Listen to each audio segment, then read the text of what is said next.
આપ સર્વોને હેતપૂર્વક જય શ્રી સ્વામિનારાયણ।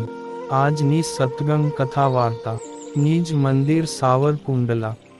આજની સત્સંગ કથા વાર્તામાં આપણે ચરિત્ર કથા અંતર્ગત ગઢપુરમાં દરબાર જીવા ખાચરને દર્શન દીધા અને પ્રગટ પ્રભુ શ્રી હરિની દિનચર્યાની પ્રસંગ વાર્તા સાંભળશું।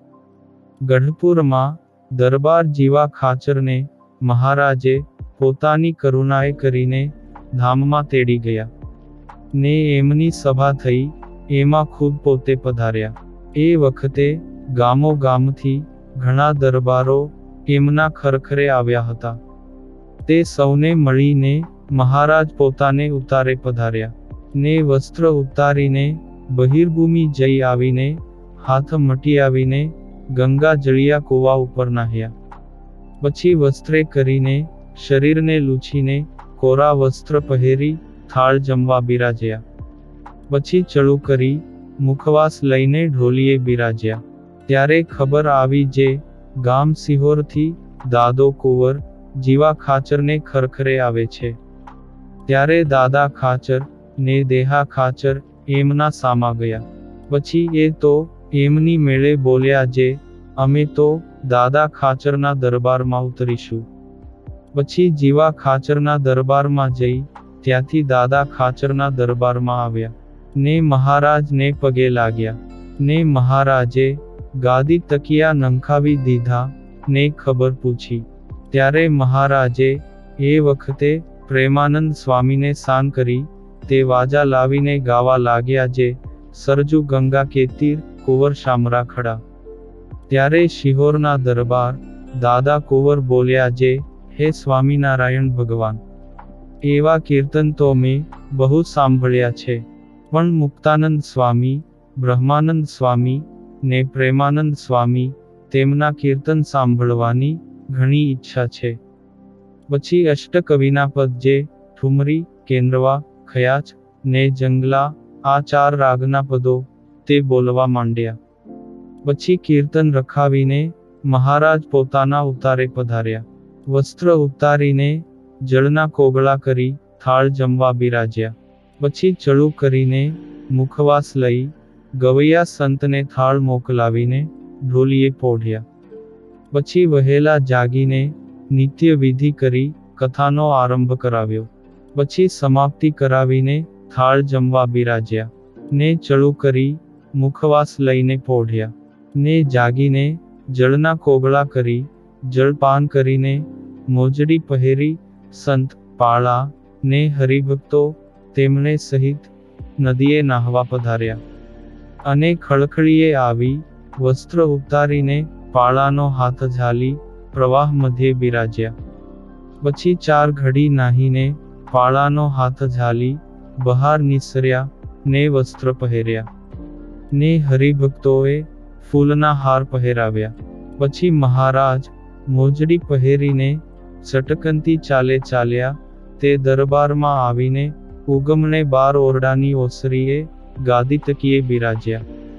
તે સમયે દરબાર દાદા કુંવર પણ પગે લાગીને બેઠા ને સભા થઈ। ત્યારે ગવૈયા સંતો વાજા વજાડીને ગાવા લાગ્યા ને 2 વાડીએથી ફૂલના હાર લાવ્યા તે મહારાજને પહેરાવ્યા। તે મહારાજે દરબારને આપ્યા ને ગાવણું રખાવી ઉતારે પધાર્યા। ત્યાં વસ્ત્ર ઉતારીને જળના કોગળા કરી થાળ જમવા બિરાજ્યા। પછી ચડું કરી મુખવાસ લઈને ઢોલીએ પોઢ્યા। પછી વહેલા જાગી નિત્ય વિધિ કરીને શિહોર દરબારને સારું રસોઈ કરાવવા માંડી।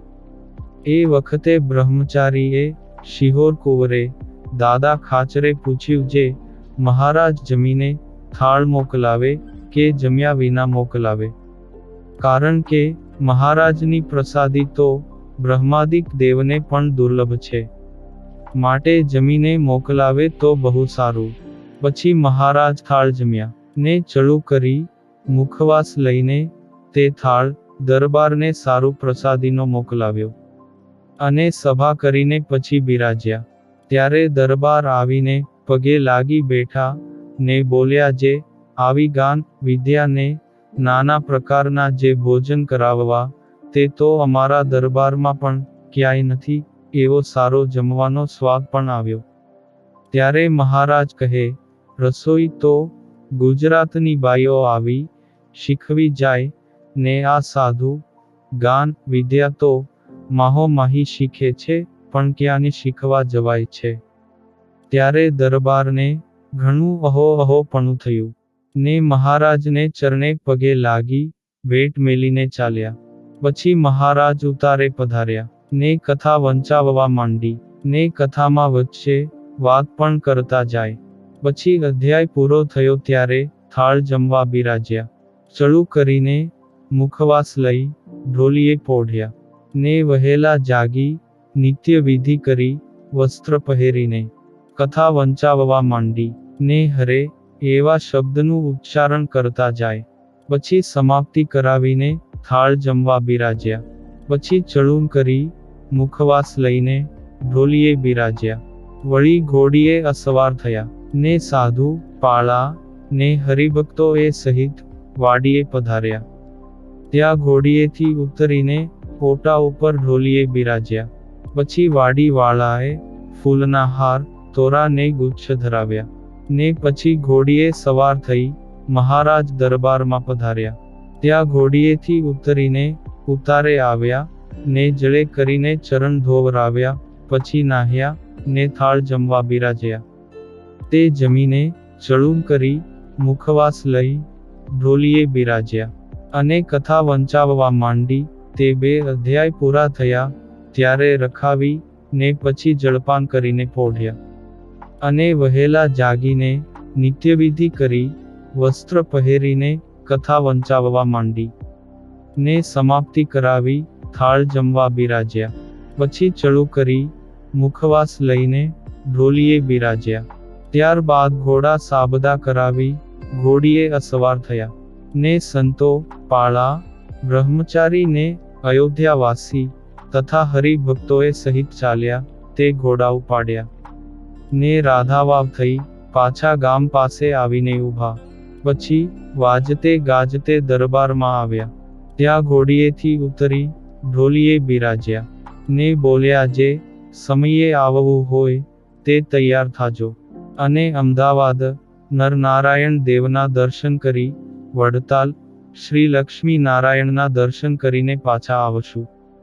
પછી બ્રહ્મચારી સર્વેને કહી આવ્યા. નું મહારાજ ઉતારે પધાર્યા. પછી વસ્ત્ર ઉતારી થાળ જમી ચડું કરી મુખવાસ લઈ ઢોલીએ પોઢ્યા. આ પાવન પ્રસંગ આજે શ્રી સ્વામિનારાયણ વિચરણ લીલામૃત વિશ્રામ 98 માંથી સાંભળ્યો.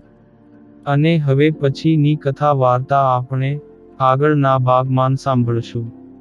અત્યારે આપ સર્વોને ભાવથી જય શ્રી સ્વામિનારાયણ.